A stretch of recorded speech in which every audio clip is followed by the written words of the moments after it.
来吧，新玩具！今天我们来玩阿帕奇新推出的这一款飞行杂兵，盒子的外包装也是阿帕奇统一的风格，用玩具画出来的2次元效果。食品方面，彩色印刷的说明书，变形指示的内容还算详细。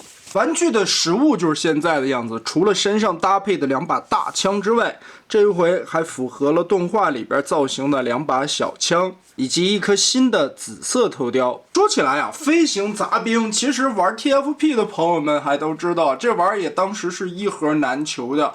价格炒得特别的贵，而且当时是属于日版独占的产品。设计方面，其实 RID 模具里边，我觉得最神的设计就是这款杂兵的模具了。用这一版改出来的飞翼杂兵，效果也是非常不错的。但是日版当时让玩家诟病非常多的地方，就是身上会旋特别多的窟窿啊，也是为了搭载他所谓的目标战士。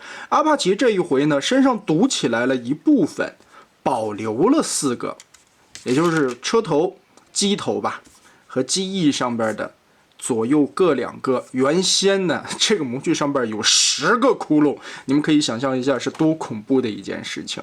我如果没有记错的话，当时它应该是一个灰色版的精英杂兵，而且它是那种没有涂装的，其实就是那种水纹很大的灰色料子版本的。其实那个还挺难看的啊，真的应该上一道漆。这一次阿帕奇先给你涂出来了原色的版本，也就是普通的飞行杂兵。杂兵其实分好多的种类啊，尤其飞行杂兵它分精英卫队和普通的飞杂。阿帕奇这回先出的是这个飞杂的普通版本，相信后边也会涂那个银色的精英版本吧。来，我们直接开始变形。老玩具了，毕竟也是官方原始的这个模具。飞翼先抠起来，然后左右胳膊这里拉松，把这一块先撬出来，这个扣子先卸开，顶盖整个的卸开，两边的造型零件稍微的卷一下，然后双腿分开。这里边有非常多连接的扣点，要注意，这里边还是各种左右互插的倒钩，小心一些，上下划开。好，2条腿就分出来了。接着2版杂兵特别棒的这种1卷2卷，然后把前方的脚尖扣下来，插合，特别棒啊！我当时非常着迷 RID 杂兵的这个设计。虽然说出版的那个杂兵模具也设计的挺精彩的吧，但是我觉得并没有 RID 的这个这么的亮眼啊。然后胳膊通过里边的滑槽拖出，再往下旋转这个拐弯的关节。RID 的造型，这胳膊就是这样的啊，急了拐弯的。其实我挺遗憾这一个点的。曾经我跟阿帕奇的工作人员说过啊，它这个杂兵模具的门板手问题会显得特别薄、特别空。如果说能把这一块门板一分为2，从这里对折一下，包起来一个更圆润一点的手臂，其实效果会更好啊。但是呢，这一块第一个，如果穿了轴的话，会影响整体模具的一个美观程度。第二个，这里边有一个收纳的空间位置，它必须得做到这么薄。如果再加一个轴进去的话，变成车型这里会顶到啊，所以也是很可惜这一块没有解决掉。头部联动的这一块翻出，这个倒是有所保留。最后把肩膀腾开，整个的翅膀旋转180度贴上来，摆一下造型。变形完成之后，也是可以进行大枪和小枪的选择啊。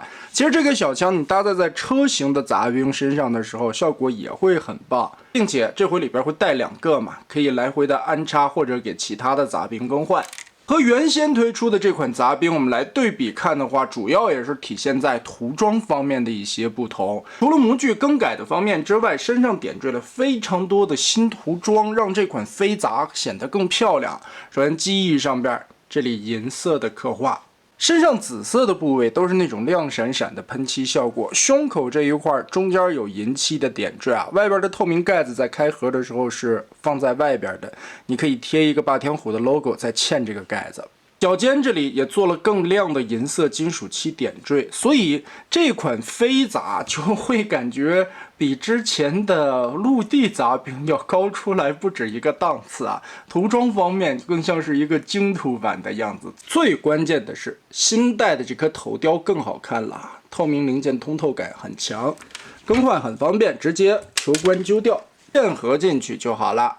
哦，这个新版的杂兵头雕相当的不错啊，双层的光学镜，这透明零件的通透感十分的强啊，感觉没有灯光的效果，这两个眼睛也是闪闪发光的。所以在 TFP 的世界观里边，杂兵其实也分很多个种类啊，这个应该是属于工程杂兵或者叫矿工杂兵吧。这头雕做的也是非常还原的。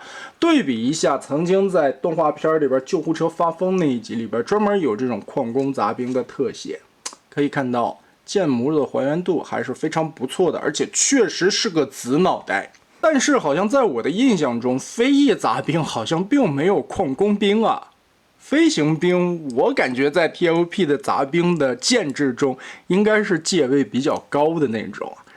其实应该做一个车杂，弄这颗脑袋，就更是那味儿了。但是，如果按设定来细抠的话，矿工兵有它专属的一种载具形态，这个肩膀会更加的宽大一些啊。但聊胜于无吧，至少还带了一个新头雕，起码也能跟之前的陆杂进行一个很明显的区分。做工、用料、材质方面保持的跟原先的这个杂兵的手感是差不多的，给我感觉现在阿帕奇在用料这一块已经挺成熟的了。